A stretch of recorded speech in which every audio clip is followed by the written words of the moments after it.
En el nombre del Padre, y del Hijo, y del Espíritu Santo. Amén. Alabado sea Jesucristo. Para siempre sea louvado. Queridos amigos y hermanos en Cristo, hoy la Iglesia celebra a San Jorge Mártir, un santo cuya devoción es bastante extendida en el mundo y uno de los nombres cristianos más difundidos entre los bautizados, San Jorge Mártir. La epístola de segunda de San Pablo a Timoteo nos recuerda que todos los que quieren vivir piadosamente según Jesucristo han de padecer persecución. El Señor no nos prometió el cielo en esta vida terrena. Él nos prometió el cielo después de la muerte y después de una prueba bastante dolorosa y purificadora para demostrar la calidad de nuestra fe, de nuestra esperanza y de nuestra caridad. Todos los que quieren vivir de manera piadosa, es decir, de manera coherente con la doctrina de Cristo, con las enseñanzas de Cristo, en la imitación de Cristo, han de sufrir persecución. Han de sufrir persecución, y persecución no es solamente aquellas que la historia nos cuenta, como fueron las persecuciones de los emperadores romanos con las primeras comunidades cristianas.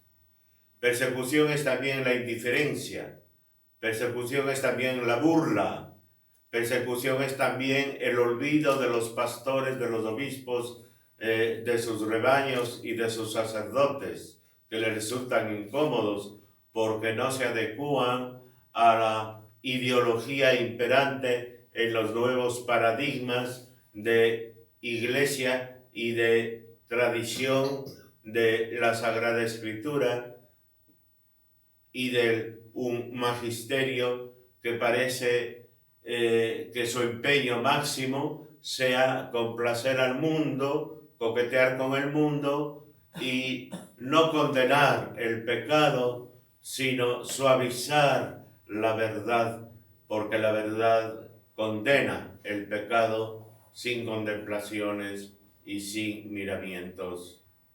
Esto no significa que hemos de hacer terrorismo espiritual. Significa que hemos de ser coherentes con nuestra vida, con nuestro ejemplo, con nuestra manera de pensar, de hablar, de sentir, de actuar ante todo, porque sin el respaldo y la garantía de la vida y de la conducta, por más hermosas predicaciones que yo haga, no sirven de nada, no pasan de ser flatus voci, como decían los antiguos latinos, es decir, simple sonidos y que se desvanecen con el viento, flatus voci. Por tanto, hoy estamos sufriendo esta persecución sangrienta. Los hermanos en la fe en Medio Oriente, en África, en Asia, en China, la Iglesia de Cristo es perseguida y perseguida de forma más encarnizada, y esto es lo sorprendente, después de la firma de un acuerdo secreto entre la Santa Sede, llamada Santa Sede, y el gobierno comunista chino de Xi Jinping. Por tanto, ahí tenemos la persecución sangrienta. Y la persecución más sofisticada, por decirlo así, más hipócrita, pero no menos dolorosa, de Occidente, que es la indiferencia, es la burla, es la calumnia, es la generalización de las debilidades humanas de algunos hombres de iglesia a todos los miembros de la jerarquía de la iglesia. Es verdad que en ningún caso puede ser tolerado, como decía Juan Pablo II, un solo caso de abuso sexual en la iglesia es ya demasiado.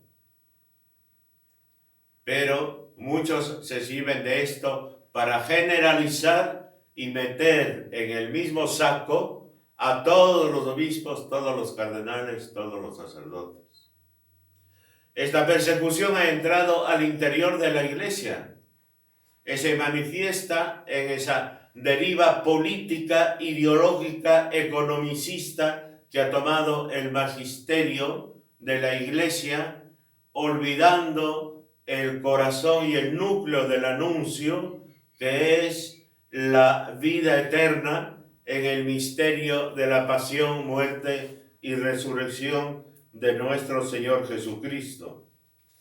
El Evangelio es clarísimo, según San Juan. Yo soy la vid verdadera y mi Padre es el labrador.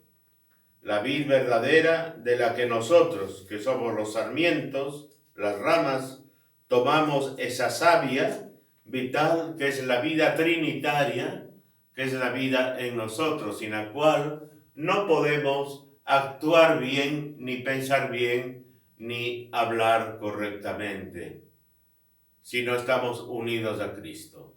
Pero Dios Padre hace el papel de agricultor, de podador, y va podando esos sarmientos de todas las adherencias espurias y bastardas que el mundo, el demonio y la carne han ido dejando en su vida cristiana, en su vida espiritual, en su vida psíquica. Dios los va podando a través de la purificación, a través de la misma persecución y a través de las pruebas dolorosas por las que estamos atravesando. Por tanto, el dar testimonio de Cristo, hoy más que nunca, como siempre a lo largo de la historia, leamos toda la vida de los santos, la vida de los mártires, de los primeros mártires. Toda la vida de los santos ha sido un constante ir contra corriente.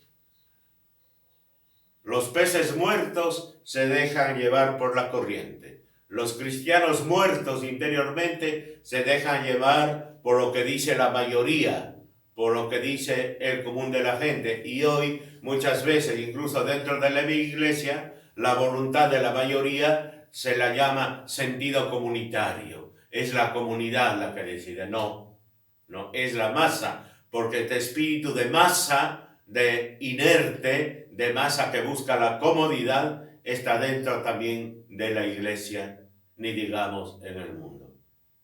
Y entonces el Señor nos advierte en su Evangelio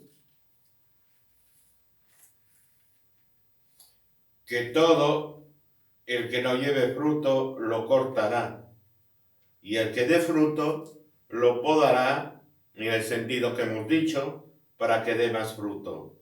Porque sin mí nada podéis hacer. Hoy el hombre vive sus sueños narcisistas de omnipotencia, los sueños de la ciencia, de la política, de las finanzas, del nuevo orden mundial, ¿no? Que creen que el hombre es suficientemente hábil para ponerse en el centro y determinar el sentido de la historia. Nada más equivocado y nada más viejo que el mismo pecado original, que seréis como dioses.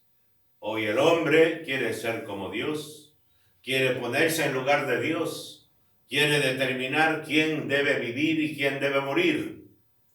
Juega con la vida, ha extendido su brazo al árbol de la vida. Y el hombre, hoy como nunca, va descubriendo su propia desnudez y su propia miseria, no obstante sus sueños de grandeza y su megalomanía.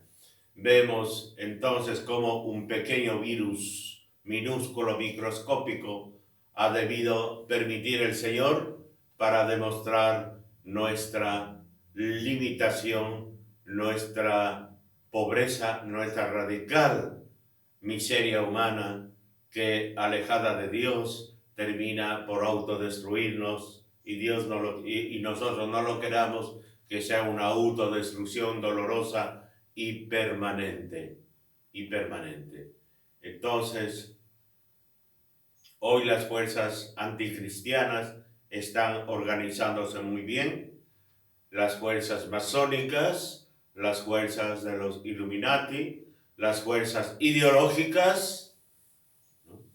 La ONU no es precisamente una institución intertransnacional de ayuda y de guía, es todo lo contrario.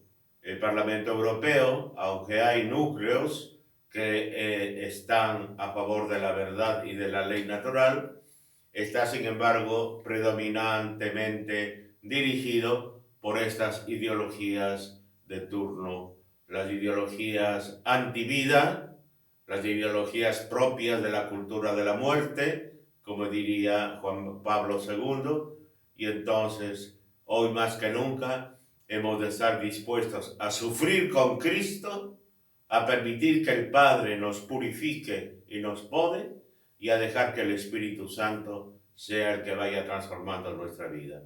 Que la Santísima Virgen María de Fátima, Nuestra Señora, nuestra Madre y nuestra Reina, interceda por nosotros y nos tenga siempre bien metidos dentro de su corazón. Ave María Purísima, sin pecado concebida.